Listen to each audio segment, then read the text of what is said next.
Kasus dugaan penganiayaan oleh guru honorer di Konawe Selatan akan dimulai disidangkan esok dengan agenda pembacaan dakwaan. Bagaimana Kejaksaan Agung menyikapi sorotan publik terhadap kasus ini? Kita bahas bersama Kepala Pusat Penerangan Hukum Kejaksaan Agung, Harly Siregar. Selamat petang, Pak Harly. Selamat petang, Mas Ibrahim. Baik, Pak Harly, yang pertama ini soal apakah pasal yang menjerat tersangka ini masih sama dengan yang dalam BAP? Kemudian apakah ada peluang ini terdakwa ini, tersangka ini bisa bebas? Baik, saya kira sebelum saya menjelaskan itu, saya harus jelaskan dulu pengaturan hukum acara kita terkait soal sistem peradilan pidana kita ya, supaya tidak bias. Nah, berdasarkan surat pelimpahan perkara ke pengadilan ya, nomor 1704 tanggal 15 Oktober 2024 dan surat penetapan dari Majelis Hakim Pengadilan Negeri Andolo nomor 104 ya sudah menetapkan persidangan itu tanggal 24 Oktober, berarti besok. Artinya bahwa kewenangan menahan, mengadili, memeriksa tentu ini sudah menjadi kewenangannya pengadilan. Nah, itu dulu yang pertama. Nah, yang kedua, apakah terbuka peluang terhadap saudara Supriani ini terdakwa akan dinyatakan bebas? Tentu sangat tergantung kepada proses pembuktian yang ada di pengadilan nantinya. Mengapa? Karena apakah sesungguhnya bahwa fakta-fakta yang akan terungkap di persidangan sama dengan fakta-fakta berkas perkara. Nah ini, jadi apa yang disampaikan oleh Kajari itu saya kira benar, bahwa kalau kita mau menuntut bebas tentu nanti harus dilihat apakah memang bahwa fakta-fakta yang terungkap di dalam persidangan ini sesungguhnya tidak sama dengan fakta-fakta di dalam berkas perkara. Mana fakta-fakta dalam berkas perkara?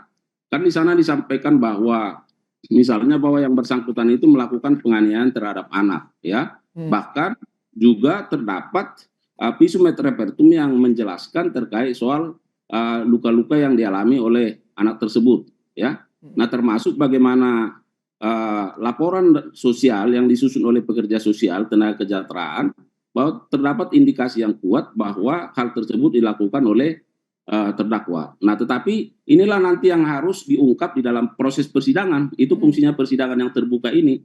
Nah, sementara di beberapa media kan bahwa saudara terdakwa ini kan sudah membantah. Nah, bagaimana nanti bukti-bukti ini bisa dipertemukan, di-compare, maka itu yang akan dilihat oleh jaksa nantinya, apakah harus mengambil sikap menuntut bebas atau tidak misalnya. Nah, kemudian tentu akan ada pertimbangan-pertimbangan lain yang akan diberikan oleh jaksa. Bagaimana Pak Harly, Kejaksaan Agung melihat kasus ini? Karena kan ada dugaan banyak sekali ditemukan kejanggalan sebelumnya ketika proses penyidikan. Kemudian juga ada dugaan ini tersangka dipaksa untuk mengakui perbuatannya.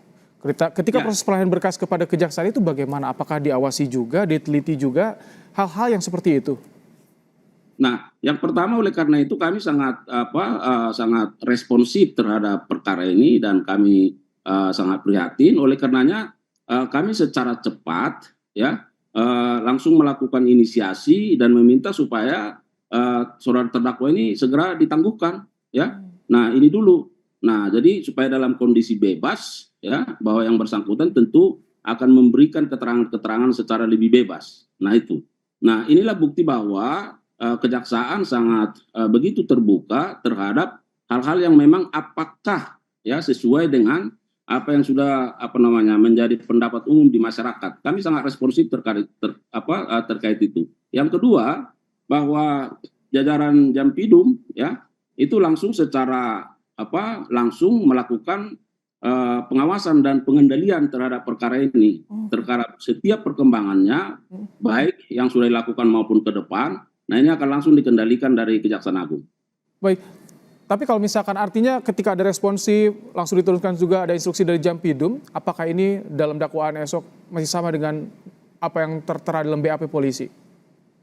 Nah, itu tadi yang saya sampaikan, Mas, bahwa kita kembali sistem peradilan pidana, bahwa hakim memeriksa dan mengadili satu perkara berdasarkan surat dakwaan. Surat dakwaan disusun berdasarkan fakta-fakta dalam berkas perkara. berkas perkara disusun berdasarkan bukti-bukti yang diperoleh oleh penyidik dalam proses penyidikan. Nah, inilah nanti yang akan dikontes, ya. Sekali lagi ini akan dikontes secara terbuka di depan persidangan. Apakah dakwaan yang akan diajukan oleh jaksa penuntut umum berdasarkan fakta berkas perkara itu ternyata menjadi fakta dalam persidangan. Kalau ternyata itu bukan menjadi fakta dalam persidangan, nah makanya nanti pimpinan akan melakukan penilaian terhadap perkara ini. Oke, baik. Terima kasih Pak Harly Siregar, Kapus Penkum Kejaksaan Agung telah bergabung dalam program Kompas Petang sore hari ini.